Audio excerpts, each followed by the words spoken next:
Black blue, right? curtain. It's navy blue. Yep. Now, Dennis, you didn't get to see Star Trek: The Motion Picture in theaters this week, did you? No, I didn't. Ben, you went. I absolutely did. How did you enjoy it? I enjoyed it very much. I was actually surprised that it seemed to just fly by. Yeah. Oh, yeah? Yeah. I mean, compared to like when we watched it when you guys came over. Did they cut out a couple scenes of people watching the screen? No, all of them were there. Yeah, this was the original theatrical cut. Dennis, it's just like this.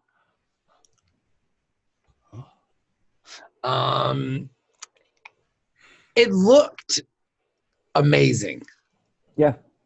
Like on the big screen, like with the prog rock backgrounds of all the V'ger stuff, it looked fantastic. I bet it did. So the crazy thing for me, watching this, because the thing I said was that I didn't want to take a chance of missing seeing the original Enterprise on screen again, and I guess I completely forgot watching Wrath of Khan when it came to theaters. Mm-hmm. Because I guess that was on the 35th anniversary or something. Yes, I went to that. It was amazing. And I did too. I was in Charleston for it. And I know exactly the theater I saw it at in North Charleston. I also saw Close Encounters of the Third Kind there. But I have no recollection. I had to look back at my receipts. I still have the receipt for it. Were you on weed? I was not. North Charleston does have mind-altering properties. Did you have a stroke? I may have. Okay. That would be sad. You know whose fault it was? Khan! But the motion picture, beautifully shot. It's not as bad as I remember. I think I'm starting to like it more, if that sounds weird. Maybe it's hearing all the brass section, like They hearing that. played the prelude, the interlude or whatever. The humans, like the most exciting adventure of humankind or whatever. What does it say, Ben? Oh, the human adventure is just beginning. Or something like the human adventure is just beginning. Gene Roddenberry wrote that himself. Oh, yeah. Probably high on cocaine. It couldn't be any less human by saying the human adventure is just beginning. I highly recommend you read the novelization if you can get a really on it. Yeah. Okay. It gives you a little. They bit describe more... how people watch the screens. Yes, they do. But they explain how we're able to get external. It's like, who's taking these pictures? Yes, right? Who's taking all these beautiful photos? It explains it. So it looked amazing. The one thing that I find comical about it, the more I've seen it, because I only saw the motion picture in pieces, and then I saw it one time, and then I've watched it with you guys recently, and then just again. So I've probably watched it like twice in 6 months. Okay. And the one thing I find about it that I find hilarious is the fact that Decker is so willing to give himself up sexually to the robot. Like, he's like, I gotta do this. It's like he's bowdy. Like, he is ready to, like, before anyone. He's proto Riker, right? He's a prototype Riker. Yeah. Before anybody even mentions, like, how do we fix this problem? He's like, I'm gonna fuck this robot. Like, he's ready to go. They put a nice hole in her neck for me. You can't join with the creator. Yeah, you can. Yes, you can. Yeah. Yeah, you can. Yeah. Again, from that moment on. She's got eye moisture. Yeah, like, yeah, I can. We're joining with the creator. I'm the creator. At that moment, when somebody saw that, they're like, the light bulb went off for cyber sex. They're like, I can fuck a computer too. That's going to be the singularity. Yes. Yeah. The 1 to 1A in his mind, 1 + 1 is 2, is just so lightning fast. And then I saw it with James Thomas, the guy who's going to try to review some of the Voyager episodes with us. And he mentioned, and I thought this was an interesting theory, is this the start of the Borg when Homeboy fucks the robot? That theory's been out there. There was an initial theory that, hey, was that robot planet the Borg planet? And obviously no, because it's the Terminator planet. It's a planet of robots. So there's Borg are mixed. So then you have the human, Right? Skynet? Yes, it's Skynet. Oh my God. There was I guess the thing is that now that V'ger understands other dimensions and stuff, there was time travel, and that's why it went back through time and started the whole Borg planet. What? There's been nothing canonical that's All right. Because, I mean, it is humans and machines coming together to make sweet fuck. So what I did kind of think about, though, was was it in Discovery? The giant all-knowing probe that they encountered with all that database of knowledge. The sphere was very Voyager-like. So you think that could be V'ger? I don't think it's V'ger, but I think the fact that it was a similar thing where, in Lazy Riders, where it's this thing that had collected. So we were the first people who came up with a probe that collected too much knowledge and became sentient. Now, what if it is V'ger, though? Well, it wasn't, because V'ger was like 20 years later. V'ger. Wait, was V'ger's mission actually to collect data? I thought it was just out. They just put it out there. Well, remember, contact with. This is Voyager 6. So yeah, we don't know what Voyager 6's plan was, because did they even get that high?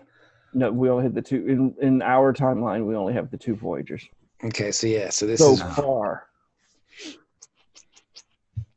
So this movie came out before the Voyager program. No, this came out during before it was canceled, like before. It was like 2 years later, 3. They canceled it after the movie came out. Like, this movie sucks. We don't want anything to do with this new program. Get the Hubble going. Come on, chop chop.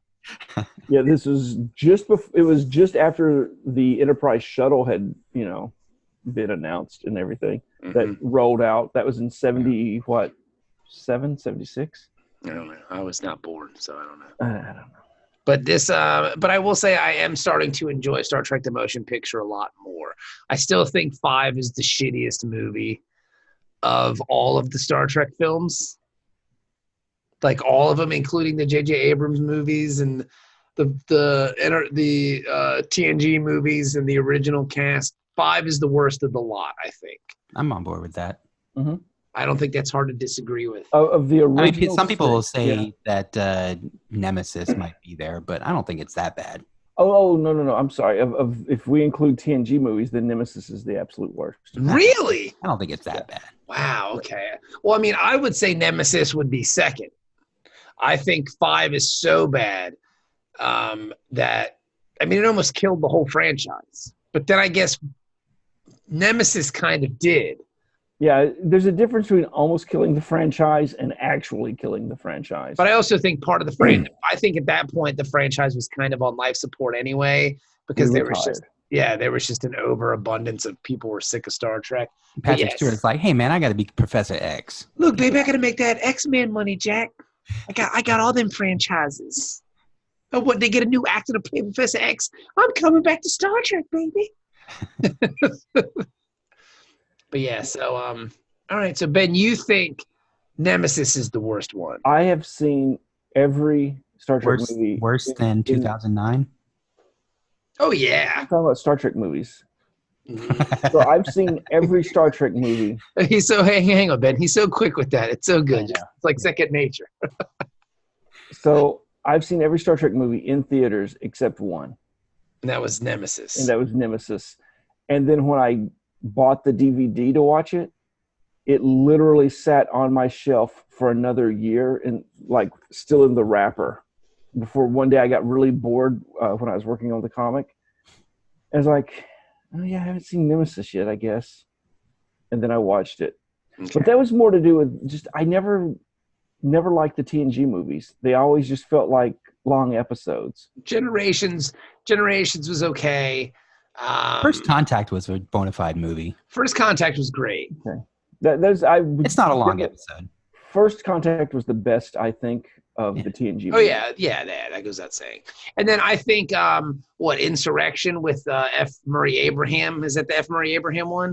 Yeah. That one gets a lot of shit, but I think it's a good movie. I think that was a great episode. But it is kind of a long episode. Yeah, but I still like it. Like, I still think it was good. Mm-hmm. It also annoys the crap out of me that, like, why aren't we dealing with the fucking goddamn Vorta and the Dominion? Like, let's do some of that. That'd have been fun. See, I had already stopped watching Abraham. I'd already stopped watching DS9 by that point, so I had no idea about the Dominion or anything going on about it. So I didn't know what I was missing. Yeah, but think about how cool that would have been if we talked about this in the past. If the movie was about the Dominion that's all on Deep Space Nine, and you go, holy shit, that's what's going on over there. This is amazing. Let's watch that. Yeah. You know? But no, Janeway shows up. She's an admiral or some bullshit like that. What was it when they wore the the new uniforms in in on the Enterprise? I think it was Geordi was wearing Chief O'Brien's uniform, and Riker was wearing, I want to say he was wearing Avery Brooks's uniform.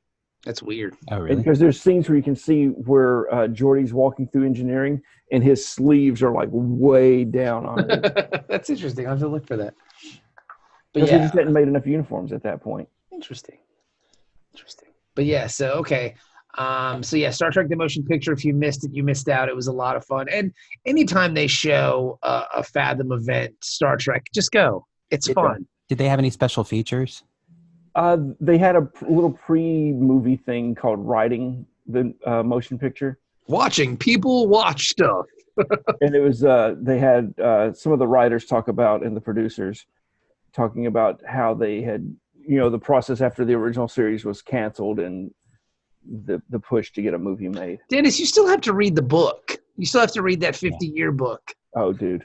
Yeah. If I could share Audible files with, I would share that in a minute. It's the best. Like, it's so much fun. You need to read the book, because I still would love to review that.